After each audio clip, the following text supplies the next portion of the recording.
Hey guys, I want to welcome you.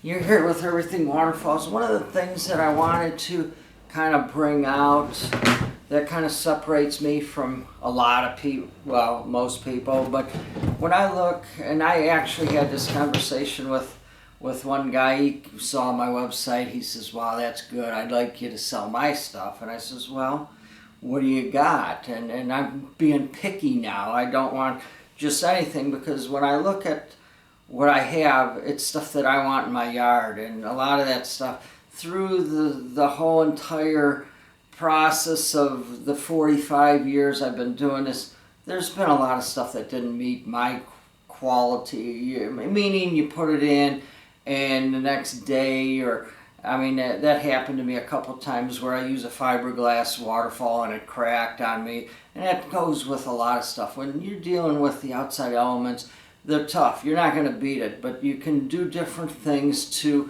kind of be a little more in harmony with stuff. So when I'm looking at, when this guy was talking to me, he says, oh, I got these rocks, but I use cement. And I says, well, that's nice. Tell me more. And he says, this is what the best part is. He says, by using cement, we attack the upper end people, the ones with the money. That's what you're going to like. And I says, well, why do you say that? And he says, well, that's where you make your money. You go for the people with the money. And I says, well, guess what? I'm not like everybody else just selling a product on a website, including my mom and dad. I'm trying to get people into the art of water gardening. And I says, you just totally turned me off. I'm not interested, because your stuff is very, it's in a way discriminating, because you're not allowing anybody to buy it. You're targeting the upper end. I'm in the water gardening stuff for over almost 50 years. I'm looking stuff for anybody. I'm looking for you to be a garden friend where I can pass on some pretty cool information. Now, with this line, this here, and I see a lot of people, they say they're the industry leader for 20 years on certain things, and with my history of doing the water gardening and being a maintenance specialist and actually working with polymers and plastics, I kind of look and say, hey, get in line, rookie. I got things to show you, but not to put a bad spin on my personality or whatever. You know, I'll tell it like it is. And basically, the thing is with these rocks, I'm a little different, because people selling it, most of them don't know too much about it, and they don't have it in their yard. These here, stuff that I like, and I sell, damn right, they're in my yard, and I have probably close to 80 of this. Now this here is a gorgeous artificial rock. I always kind of talk with their waterfalls, but this rock here actually is more than just a artificial rock boulder. We can get these with a fitting where this can be can you imagine making this into a bubbling rock? And actually, when you look at a bubbling rock, if it's going in different directions, isn't that like a waterfall in a sense? You're using it as a pondless way. But when you're getting into this, and this was also brought up to my attention, the guy's looking at the prices and he says, well, that seems like a lot of money, but let's look and attack that, because being in research and development and looking into the different ways and the prices and trying to look at being cheap because I was the same way. I found a couple rocks in the backyard and I thought right away waterfall. But the problem is when you do waterfalls, they're not the prettiest rocks. They're all flat rocks. They're not your gorgeous boulders with the different pink and the blue and the little rivulets and they shine and stuff. Those aren't used. But when you get into stuff like this, you have to remember some things that go into water gardening. And it's just not the price of the thing. When you get somebody in there, and I've had more and more people coming back and says, Dave, you're right. He says, I had 3 or 4 quotes come in. One was 10 grand, one was 15 grand, the other one was 20, and it didn't even come to the size. And I says, yeah, look at my grotto out there. I paid $6,000 or whatever for it, put a liner, put some brick around it. that would probably cost probably a landscaper to put something like that with a real rock well over $100,000, no problem. So when you're looking at this, you got basic things that I'm looking for that a lot of you probably aren't looking at when you see the whole value. When you look at this, you have the design work.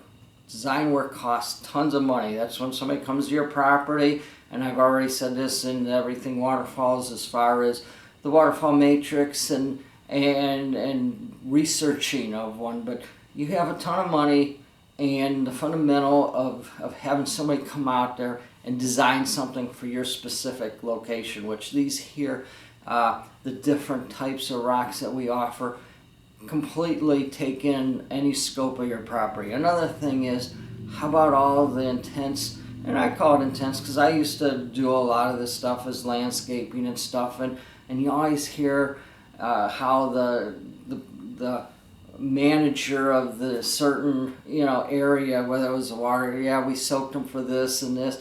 Well, there's a lot of money that you can hide into a real waterfalls, and it's almost like a project that keeps giving.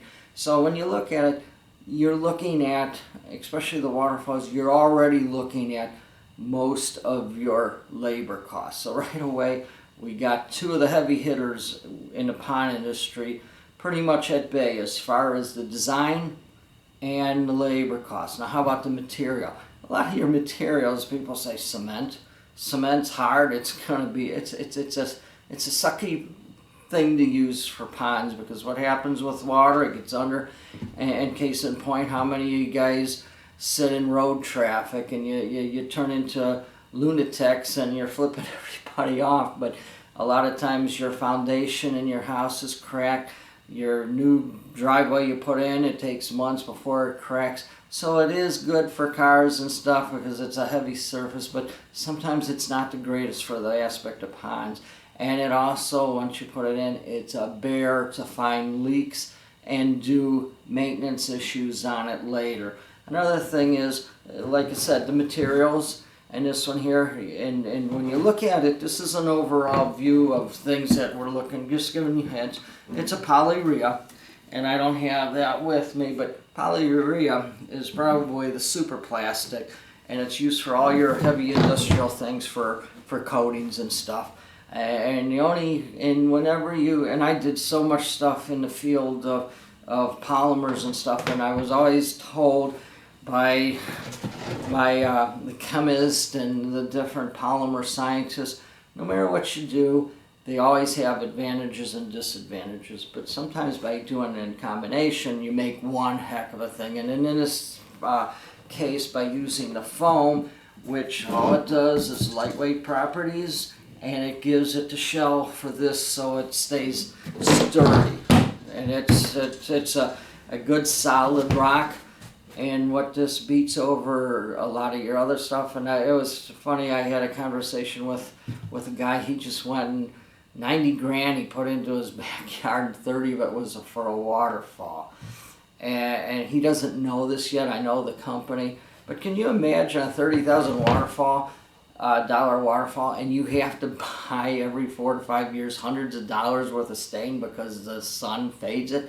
Well, I mean, it's stuff like that people put out there, and wherever you guys visit last is the gospel of the Bible, and these guys aren't really, it's sort of like smoking mirrors of what they offer. This here, the actual outside of this, and it's a process. I don't have the process. I don't want to know it, but there's a process for everything. Some are good, some are bad, but the process is natural elements such as crushed rock, sand, but it's in a process where it goes into as a coating with polyurea to make it look real. And this is unbelievably gorgeous. And another thing what I like to bring out is when you're doing different things for your yard, undoubtedly your plants, they come to a lifespan where they either die out, and you put these around to bring your plantings out, and you have a different theme. But every 3 or 4, maybe 6 years, you have to redo things. And with a real rock, there's that rock, how am I going to move it? These here, and actually with this other one, you can do different things and redesign. And so that's the whole value of doing stuff with this. It's the value of looking at all the different aspects of what you can do with the artificial rocks, the waterfalls, and what they can do for you in your landscape.